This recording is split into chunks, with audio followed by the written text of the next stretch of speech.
भगवान भोले बाबा समाधि से जागे, आज भी नियम है भगवान भोले बाबा का, आज भी जब भी समाधि से जागते हैं तो माता पार्वती से कहते हैं देवी जय श्री राम। पार्वती जी नहीं बोली, नाराज है आज तो। दूसरी बार फिर कहा देवी जय श्री राम, नहीं बोलती मैया पार्वती जी। तीसरी बार फिर कहा देवी जय श्री राम।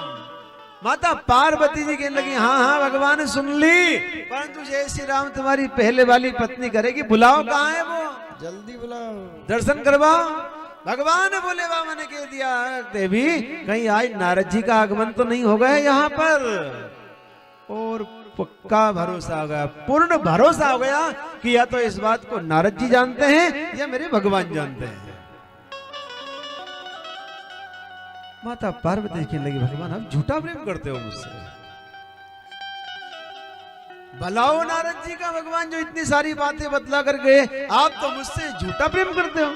इतना बड़ा छल करके रखा तुमने, इतनी बड़ी बड़ी बात छिपा करके रखी मुझसे तुमने आज तक।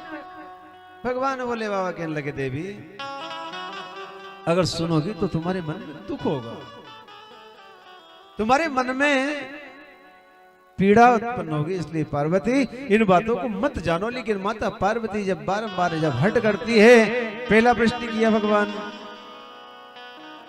मुझको दया करके ये बताओ कि आपके गले में जो मुंड की माला है किनके मुंड है। भगवान भोले बाबा ने जवाब दिया पार्वती ये और किसी के शरीर के मुंड नहीं, ये तुम्हारे ही शरीर के मुंड है, तुम्हारे ही शरीर के मुंड है। ये 108 मुंड की माला धारण किए हुए भगवान भोलेनाथ। माता पार्वती कहने लगी भगवान इतना बड़ा धोखा मेरे साथ, मैंने इतनी बार जन्म लिया, इतनी बार मरी भगवान, और आप एक शरीर से जीवित रहे, इतनी बार मुझको शरीर को त्यागना पड़ा रहा, आप एक शरीर से जीवित रहे भगवान, ये बात अच्छी नहीं है प्रभु। चरणों में बारंबार प्रणाम कर रही है, कह रही है भगवान जरा दया करके मुझको और बताओ कि आप आपके शरीर पर जो भस्म जो भभूत लगाते हो, ये भभूत ये भस्म किसकी है। पार्वती ये भस्म ये भभूत भी और किसी की नहीं, ये भस्म ये भभूत भी तुम्हारे ही शरीर की है, तुम्हारे ही भस्म को शरीर पर रमाता हूं मैं। सारा मोह दूर हो रहा है धीरे धीरे। अब तो माता पार्वती जी कहने लगी भगवान नारद जी ने एक बात और कही थी, एक विवाह आपका किसके साथ हुआ, दया करके ये बताओ भगवान।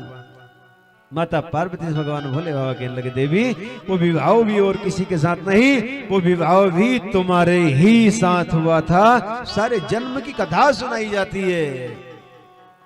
इससे पूर्व जन्म में तुम सती थी और तुमने वरदान मांगा था, सती मरण हरिशन बर मांगा, जन्म जन्म शिव पदी अनुरागा, जन्म जन्म शिव पद अनुरागा। जन्म जन्म में मैं तुम्हारे चरणों की दासी बनना चाहती हूँ भगवान। मरते समय तुमने ये वरदान मांगा था, हर जन्म में जब भी तुमने प्राण त्यागे, जब भी तुमने शरीर छोड़ा, तुमने यही वरदान मांगा और तुम मेरे चरणों की दासी बनी हो।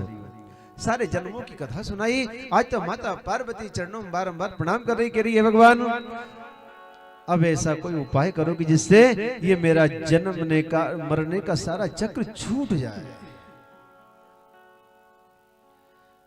ओ प्रभु जी माने ऐसो ज्ञान बता जो कि मारो आवागमन मिट जाए, ओ आवागमन मिट जाए, प्रभु जी मारो जन्म सफल हो जाए, आवागमन मिट जाए, आवागमन का चक्र छूट जाए, ये बार बार जन्मने का मरने का सारा चक्र छूट जाए।